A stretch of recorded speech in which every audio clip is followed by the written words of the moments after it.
ازيكم يا اصحابي، اخباركم ايه؟ يا رب تكونوا دايما بخير. طبعا يا جماعه روبلوكس خلاص على الابواب وهترجع مصر، وهنشغلها بدون في بي ان وبدون اي مشاكل ان شاء الله، لان انا سمعت اصلا الفي بي انات حصلت في مصر. شايفين يا جماعه الموضوع وصل لايه؟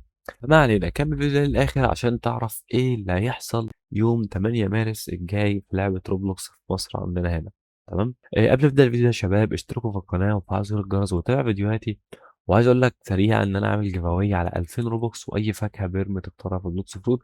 وشرط الجيف أواي ده يا جماعه سهله جدا. اول شرط انت تشترك في القناه وتفعل زر الجرس وتتابعني. تمام. تاني شرط ان انت تكتب لي اسمك في لعبه روبلوكس في الكومنتات، عشان لو انت كسبت اقدر اتواصل معاك وابعت لك الروبوكس بتاعك. تمام. الشرط الاخير ان انا هسيب لك لينك الجروب بتاع روبلوكس بتاعي، هسيب لك اللينك بتاعه اسفل الفيديو. تمام. عشان ده اصلا اللي هبعت لك عليه الروبوكس. اخر حاجه ودي مش من شروط الجيف أواي يا جماعه، وهي ان انت تخش سيرفر ديسكورد بتاعي. سيرفر ديسكورد بتاعي يا صديقي، السيرفر ده هيكون عليه جيفاوات خاصة قريب جدا ان شاء الله، بس لما الجيفاوات دي تخلص تمام هبدأ اعمل جيفاوات خاصة على سيرفر ديسكورد ده ان شاء الله. ده غير ان السيرفر ده اصلا عليه حرفيا كل حاجة تخص روبلوكس، وبالاخص بلوكس فروت.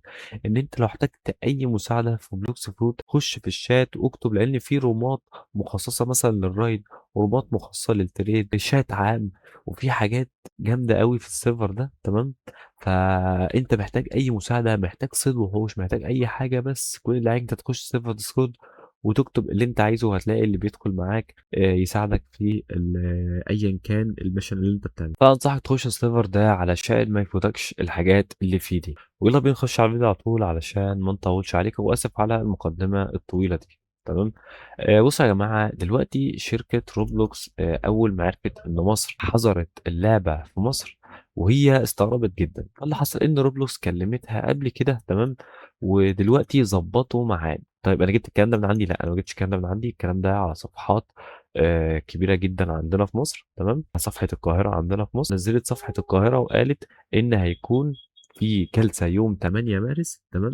ما بين شركه روبلوكس والاتصالات المصريه ان هم يلغوا الحجز. اللي هيحصل ان هيكون في جلسه ما بين شركه الاتصالات المصريه وشركة روبلوكس يوم 8 مارس الجاي، وهيمارسوا القرار بتاع إلغاء حجب لعبة روبلوكس عن مصر. تمام. ده غير ان هيكون طبعا في شروط، اللي هو قفل الشات والفويس شات والحاجات دي. بس انا مش عارف بصراحه الشات ممكن يتقفل ولا لا، بس كده كده الفويس شات مقفول في مصر. بس الشات يا جماعه مؤمن جدا في لعبه روبلوكس. يعني هم لو شركه روبلوكس اتكلمت مع شركه اتصالات، الشات مؤمن جدا، مفيش اي حد اصلا بيتكلم في الشات.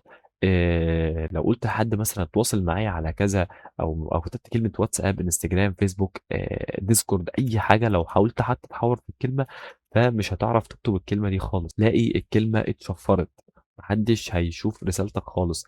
ده غير ان في حاجه كمان، لو كتبت شتايم مثلا، كتبت مثلا بعض الألفاظ مثلا زي العنصرية مثلا، الحاجات دي كلها، قعدت تتريق على حد. يعني مثلا لو كتبت في الشات انت بتتريق على حد مثلا، قعدت تضحك في الشات مثلا على حد مثلا، ها كده ثانية.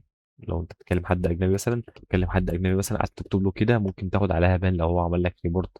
قعدت مثلا تسخر من شخص بيلعب بطريقة غلط، دي ممكن تاخد عليها بان. ولو كتبت مثلا اي وسيلة اتصالات مثلا، رقم تليفون، ايميل، او اي حاجه من الحاجات دي، بتتحظر فوري.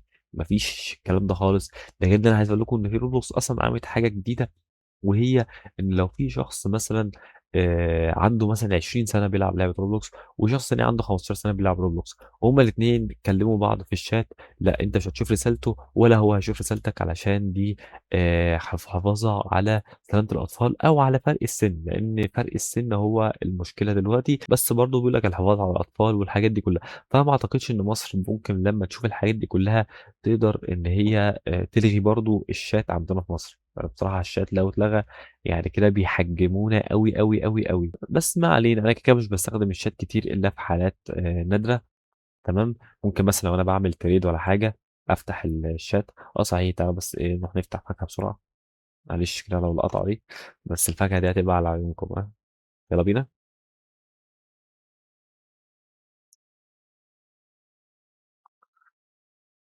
كالعادة حظي زي الزفت، بس ما علينا يا شباب، يلا مش مشكلة. وإن شاء الله يوم 8 مارس الجاي هكون نزلت فيديو بإن خلاص روبلوكس رجعت مصر. موضوع حجب روبلوكس في مصر ده كان قرار مفاجئ بصراحة. يعني إن هما كانوا أصلا بيتكلموا في الموضوع ده من زمان، بس مصر ما درستش الموضوع بشكل كويس إن هما يلغوا روبلوكس في مصر. هما شافوا إن فيها خطر على الأطفال، فحقهم بصراحة إن هم يلغوا اللعبة تمام، بس هم ما عرفوش إيه الخطر أصلًا، هم في خطر على الأطفال وخلاص. طب بحثت عن الخطأ، شُفت إن في أخطاء فعلًا؟ لأ. فالاجتماع إن شاء الله يوم 8 مارس الجاي، أول ما الاجتماع يتم هاكون نزّلت فيديو هاقول لكم إيه اللي اتقال في الاجتماع، بس بنسبة كبيرة إن شاء الله يا جماعة أحب أبشركم إن روبلوكس راجعة في مصر. كده الفيديو خلص، حاول ما تفوتش الgiveaway بتاعة ال2000 روبوكس. لو أنت بتلعب بقى بلوتس فروت فهُم giveawayين مش giveaway واحدة، والgiveaway التانية هتكون أي فاكهة بيرما تختارها في والشروط بتاعة الgiveaway سهلة جدًا. لو أنت وصلت لحد النقطة دي في الفيديو اكتب لي بندو 500 في الكومنت تمام، وفرصة إن أنت تكسب معايا في الgiveaway دي هتكون فرصتك أكبر من غيرك بكتير. فبس كده يا جماعة الفيديو خلص وأشوفكم على خير، ويالّا يا جماعة مع السلامة.